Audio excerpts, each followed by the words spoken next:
previously on zombies. Oh man, who the hell turned off all the color?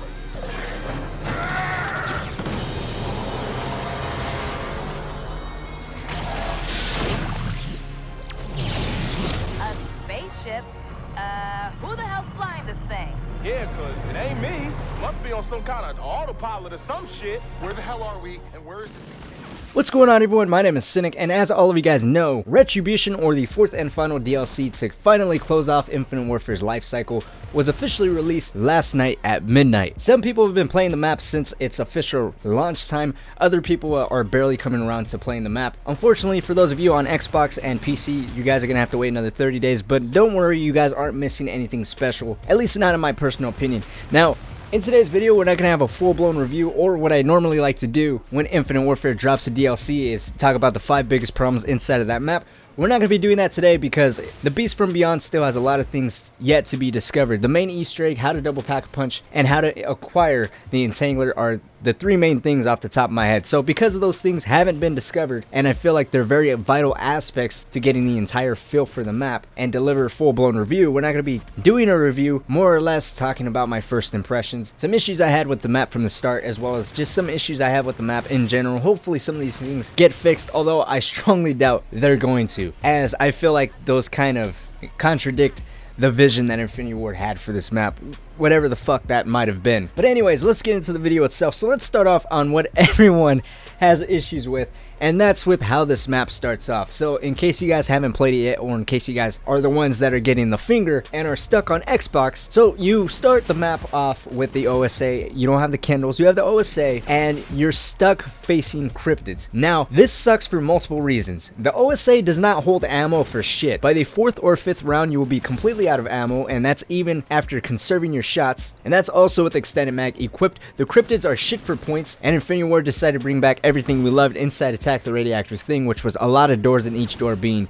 expensive. Of course, inside this map we see a little more doors that are 750 this time around, but 2,000 point doors are back, and even though there are portals and workaround routes or alternative routes, just the amount of doors inside this map and the fact that the cryptids aren't good for points is a shit combination. And a problem that I was running into in a lot of my games was the way the cryptids spawn. Sometimes they'll spawn in twos, other times you'll have one spawn first and the second one spawn a few seconds right after. But the way they spawn caused a couple more problems. One, you never knew when the cryptid was the last cryptid. The second one would be sometimes, because of the way they spawn in, you'll have one spawn in front of you, ultimately cutting you off, and then you have one spawn behind you, and if the one in front of you already hits you, the one behind you would actually down you, which is incredibly aggravating. I can't even tell you how many fucking games I restarted because of that reason. And it's funny because from the start you're like, oh shit, awesome, you know, you start with an assault rifle, but the more you play, the more you realize how much you actually got screwed. Personally, I feel like we would have been better off if we had the Kindles, because then you'd be able to count your shots and ultimately be able to melee kill the cryptids and get more points that way. But because you have an assault rifle,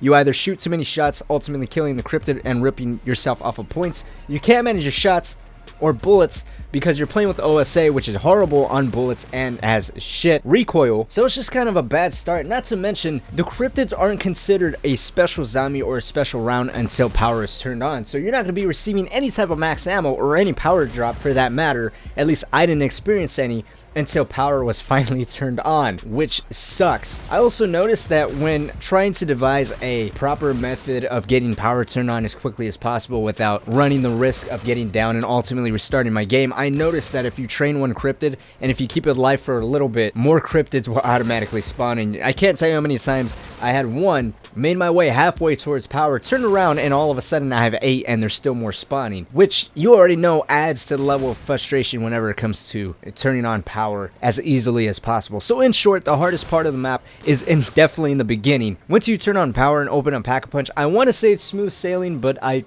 would be lying. But the next thing I wanted to kind of touch on was the wall weapons in this map. I personally don't like them. I think they suck.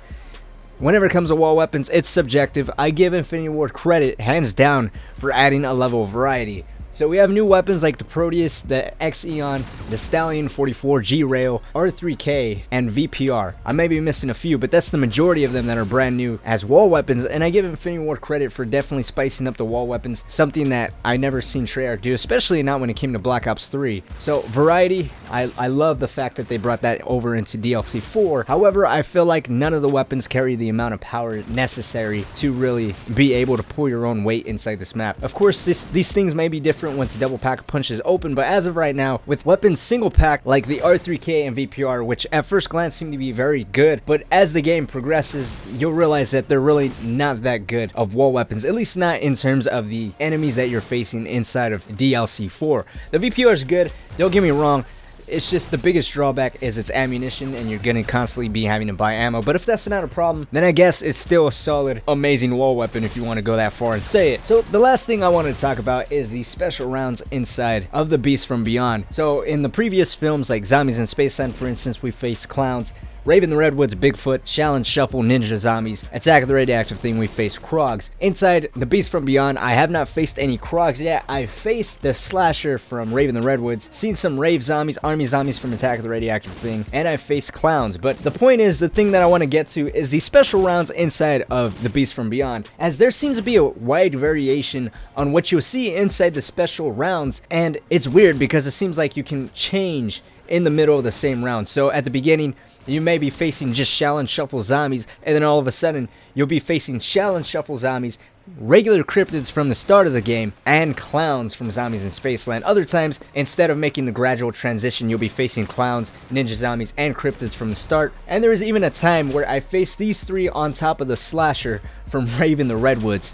You tell me that's not a giant fuck you. And the worst part about all this is it's kind of easy as long as you're prepared. If you don't have a pack-a-punch weapon, if you don't have bang-bangs, if you don't have a clear direction in life and your priorities straight, you're ultimately fucked. And I think that's the worst part. Like, the combination of cryptids immediately pouncing on you on top of not being able to outrun the ninja zombies because they immediately spawn on you like they did from Shaolin, and then you coming across a clown in a tight corridor, it just doesn't work out, and it's almost an immediate down. If you know you're not prepared, then it's practically game over at that point. And it sucks because this is one of those maps that you're just like, I can't restart, I can't redo that beginning. It's a fucking pain. And that's ultimately my first impressions. It's challenging in the beginning because that's the hardest part. But once you have power turned on and you rack up enough points, you get Jug first, and you start working on Pack-a-Punch, the map becomes a little bit easier. But at the same time, it's very discouraging if you're on the verge of getting down, or you do get down, and it just sucks. You know, you don't want to start over. Wall weapons are kind of hit and miss. Opening Pack-a-Punch is actually extremely easy. Getting the alien fuses is also extremely easy, although no one knows how to power those on. But as soon as we figure that out, I'll be sure to let all of you guys know how to do so. But anyways, let me know what you guys think. Have you guys played the Beast from Beyond? What are your guys' thoughts and opinions on the map so far? Everything I'm hearing isn't exactly positive, and for the most part, I'm with you guys. I don't want to fully bash the map. I mean, it's a DLC4. Celebrate. It's the end of Infinite Warfare. You know, be excited that Call of Duty World War II is right around the corner, or if you're like me, excited for everything coming out this October. Anyways, don't forget to drop a like if you guys did enjoy the video. Subscribe if you guys are brand new to the channel, as well as write out your top 5 biggest complaints about this map, and the next top 5 biggest problems that I do will be a list of the most things I see everyone complaining about. You know, the last couple of videos that I did on that were strictly my views, but this time around I want to make it more of a community-based thing. So if you have a lot of issues with this map and you want your opinions voiced, write your complaints down in the comment section and we'll get that video out together as quickly as possible. But anyways, my name is Cynic. Thank you guys so much for watching and stopping by. Hopefully you guys did enjoy it. Are you guys excited for Call of Duty World War II or anything else right around the corner? Are you happy with this map? Are you disappointed? Are you blowing out of the water? Let's talk down in the comments. I'm extremely excited to hear what you guys have to say. But anyways, until next time guys, I'll see you all later with a brand new video.